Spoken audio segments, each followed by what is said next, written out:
ازيك يا بنات، عاملين ايه؟ يا رب تكونوا كلكم بخير. فيديو النهارده كنت بجهز معاكم وجربت معاكم حاجات جديده، وده تالت يوم العيد، فكل سنه وانتم طيبين. وبس لو حابين تعرفوا ايه المنتجات الجديده ورايي فيها ايه، تابعوا الفيديو للاخر. ولو اول مره تشوفوني ما تنسوش تشتركوا في القناه وكمان تعملوا لايك وشير. وبس كده، يلا نبدا الفيديو. اول حاجه هستخدم السان بلوك ده من كولاجرا.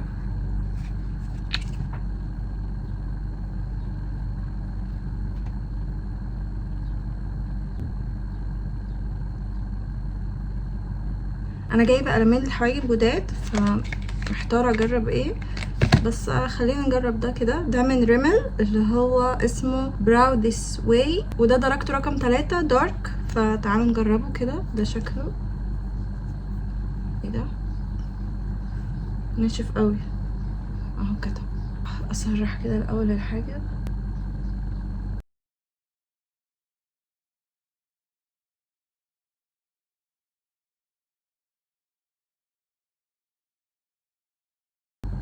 هو احساسه باودر كده اكتر.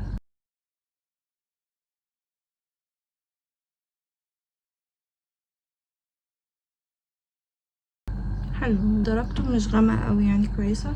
كنت خايفه تبقى غامقه. طيب، والكونسيلر اللي هجربه النهارده ده من شي جلام، اللي هو اسمه كومبلكشن بوست كونسيلر انتي كريس، والدرجه دي اسمها باتر كريم. ده اللي هو بيجي شكله كده وبيبقى جاي معاه سبونج. فنجرب كده. شوف اهو بدأ يطلع اخيرا. حاسه درجته كويسه. طيب الاول قبل ما احط الكونسيلر هستخدم الجلو فلتر بتاع شي جلام او الجلو ميكسر، ودي درجه 1.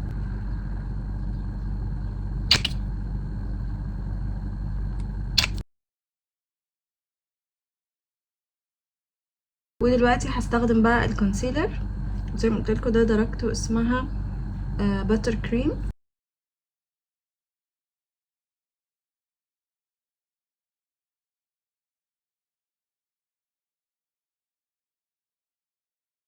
بس مش هزود، لو احتجت تاني ايه ابقى ازود. وهدمجه بالبيوتي بلندر ولا البرش الاول. خلينا نجرب الفرشه الاول.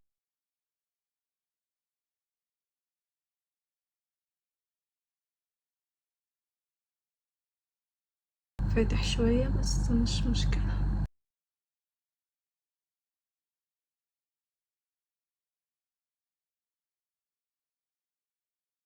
هاخد بقى البيوتي بلندر وابتدي ان انا ادمجه كده.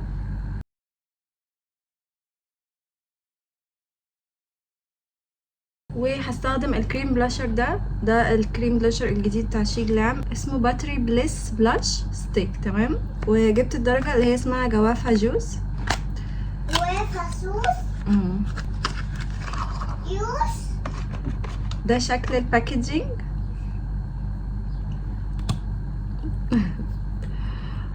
ودي الدرجه بينك عسول كده. يلا بينا نجرب.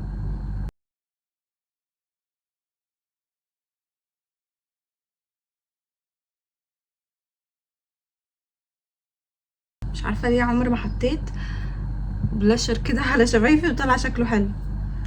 تعالوا نشوف بقى هيندمج بكل سهوله زي ما هو بيتقال ولا لا. وبيعملوا كده.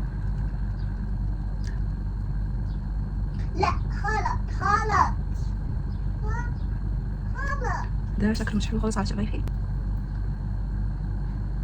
تحفه. اندمج على طول اهو. حلو قوي. بصوا اندمج ازاي بسهوله. كيوت جدا درجته.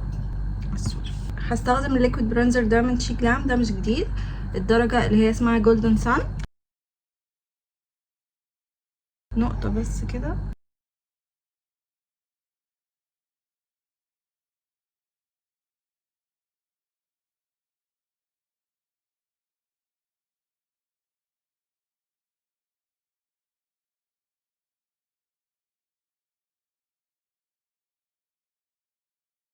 هثبت باللوز باودر بتاعت ميني سو. حاسه يعني ايه، بشرتي ناشفه شويه من الكونسيلر ده. مش عارفه لسه بقى، هجربه. ربنا يسهل ما يبقاش شكله وحش لان انا خارجه اصلا.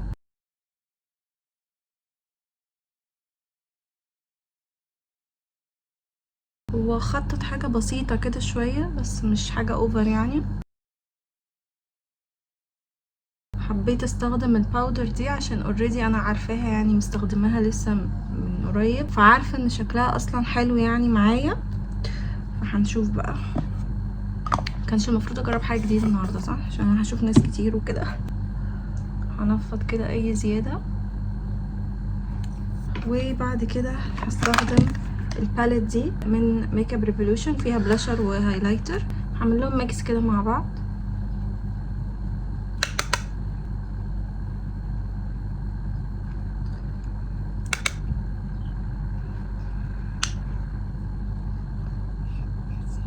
وهاخد الهايلايتر بتاع كاترس وهبتدي ان انا استخدمه.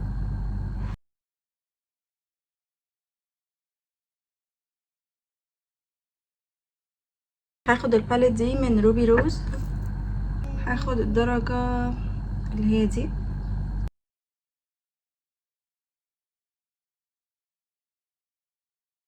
نفس اللون هاخده على فرشة اصغر شوية، هحطه على خط الرموش اللي تحت. وممكن اخد نقطة من الشيمري ده واحطه كده، اخففه كده على قد ما اقدر يعني. بس كده حاجة ايه بسيطة خالص.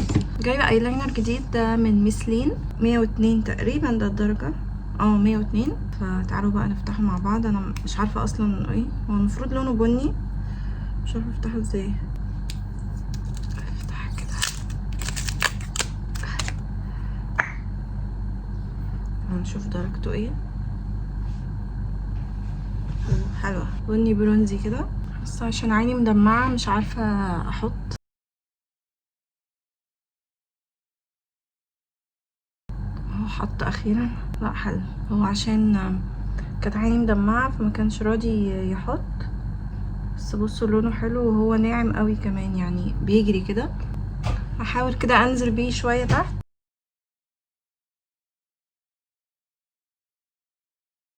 هجرب كمان معاكم ماسكارا جديدة من شي جلام اللي هي اسمها لاست بيستس 2 in 1 ماسكارا، اللي هي شكلها عامل كده، اللي هي فيها ناحيتين برضو، ناحية للتطويل وناحية للفوليوم. فتعالوا نشوف كده فرشتها.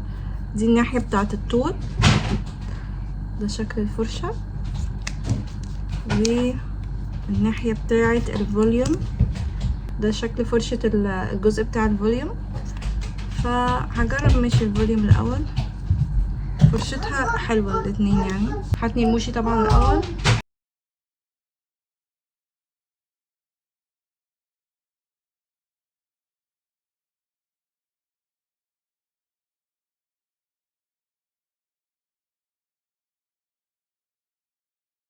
تحفة. ده ايه ده؟ دي خطيرة. شايفين شكل رموشي قبل وبعد؟ تحفة. ده كده جزء الفوليوم بس اصلا. حلوة عجبتني جدا. هجرب بقى الجنب ده على الرموش اللي تحت.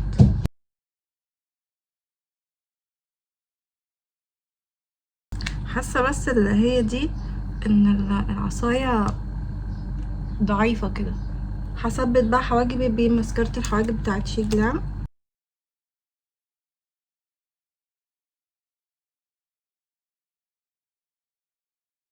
الليبستيك بقى جايبه ليب جلوس جديد من شي جلام اللي هو اللاين بتاع الامبر روز ده، او الامبر روز. الدرجه اسمها امور. انا عندي الدرجه دي بحبها جدا، هي اسمها انكونديشن، خطيره، فجبت منه درجه تانية. تعالوا الاول احدد شفايفي وبعد كده نجرب الدرجه الجديده.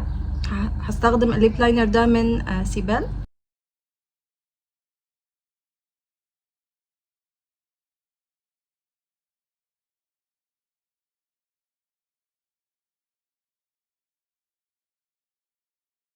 ويلا بقى نجرب الليب جلوس.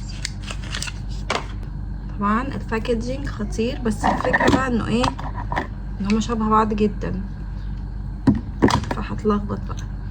اعمل لكم سواتش الاول. بصوا